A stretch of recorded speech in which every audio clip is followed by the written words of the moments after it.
வணக்கம். இப்போ இந்த வீடியோ ப்ரெசன்டேஷனில் நம்ம MCX crude oil, natural gas, copper, nickel, silver mini போன்ற கமோடிட்டிஸில் எப்படி ட்ரேட் பண்ணலான்னு பார்க்கலாம். நீங்கள் பார்த்துட்டு இருக்கிறது க்ரூட் ஆயிலோட 7 நிமிஷம் கேண்டில் ஸ்டிக் சார்ட்.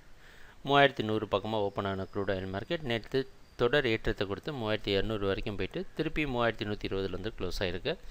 இன்றைக்கி மார்க்கெட் 3120 பக்கமாக ஓப்பன் ஆகிறதுக்கு வாய்ப்பு இருக்க மாதிரி தெரியுது. 3100 வரைக்கும் பை பண்ணி 3090 ஸ்டாப் லாஸ் வச்சு ட்ரேட் பண்ணலாம். மார்க்கெட் தொடர்ந்து பையிங்க்கு சாதகமாக இருக்கும்னு எதிர்பார்க்கலாம். அடுத்தது நம்ம நேச்சுரல் கேஸ் மார்க்கெட்டில் எப்படி ட்ரேட் பண்ணலான்னு பார்க்கலாம். மார்க்கெட் 219 பக்கமாக க்ளோஸ் ஆகிருந்த ஓப்பன் ஆன நேச்சுரல் கேஸ் மார்க்கெட் பல தடவை 222 உடைக்க முயற்சி செஞ்சு பலன் கொடுக்காம 219 க்ளோஸ் ஆகிருக்கு. ஆனால் இன்றைக்கி மார்க்கெட்டோட ஓப்பனிங் 222க்கு மேலே ஓப்பன் ஆகிறதுக்கு வாய்ப்பு இருக்க மாதிரி தெரியுது. 221 ஸ்டாப் லாஸ் வச்சு மார்க்கெட் பையிங்க்கு சாதகமாக இருக்கும் ட்ரேட் பண்ணலாம். அடுத்தடுத்த டார்கெட்டில் ரெசிஸ்டன்ஸை மார்க் பண்ணியிருக்கிறோம். அடுத்தது காப்பரில் நம்ம எப்படி ட்ரேட் பண்ணலான்னு பார்க்கலாம்.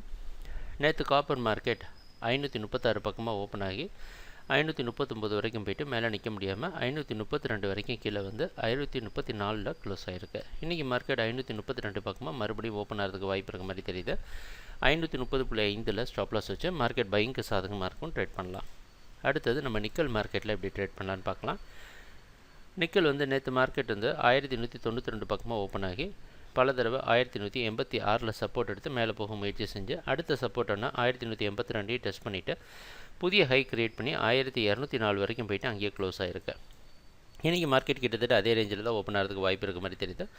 1200 வரைக்கும் நீங்கள் பை பண்ணிவிட்டு 1198 ஸ்டாப் லாஸ் வச்சு ட்ரேட் பண்ணலாம். மார்க்கெட் தொடர்ந்து பையிங்க்கு சாதகமாக இருக்கும்னு எதிர்பார்க்கலாம்.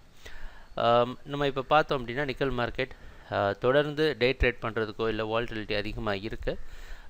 அதனால் பாசிட்டிவாக நீங்கள் பார்த்தீங்கன்னா நம்ம எல்லா சப்போர்ட் ரெசிஸ்டன்ஸ் ரேஞ்சுக்குள்ளே தான் ட்ரேட் ஆகிட்டுருக்கு. அதை யூஸ் பண்ணி நல்லா ப்ராஃபிட் பண்ணுறதுக்கு யூஸ் பண்ணிக்கலாம். இறுதியாக நம்ம சில்வர் மினியில் எப்படி ட்ரேட் பண்ணலான்னு பார்க்கலாம். நேற்று சில்வர் மினி 62,800 ஓப்பன் ஆகி மார்க்கெட் 62,200 சப்போர்ட் எடுத்து மேலே போக முயற்சி செஞ்சு பலன் கொடுக்காம 61,200 வரைக்கும் கீழே 62,600 பக்கமாக க்ளோஸ் ஆகிருக்கு. இன்றைக்கி மார்க்கெட் கிட்டத்தட்ட இதே ரேஞ்சில் தான் ஓப்பன் ஆகிறதுக்கு வாய்ப்பு இருக்க மாதிரி தெரியுது. 62,000 வரைக்கும் பை பண்ணி 61,800 ஸ்டாப் லாஸ் வச்சு ட்ரேட் பண்ணலாம். மார்க்கெட் தொடர்ந்து பையிங்க்கு சாதகமாக இருக்கும்னு எதிர்பார்க்கலாம். ட்ரேடிங் நடக்கிறப்ப பார்ப்போம் என்னென்ன மாற்றங்கள் வருதுன்னு. எங்கள் வீடியோ ப்ரெசன்டேஷனை தொடர்ந்து பார்த்துட்டு இருந்ததுக்கு நன்றி, மகிழ்ச்சி, வணக்கம்.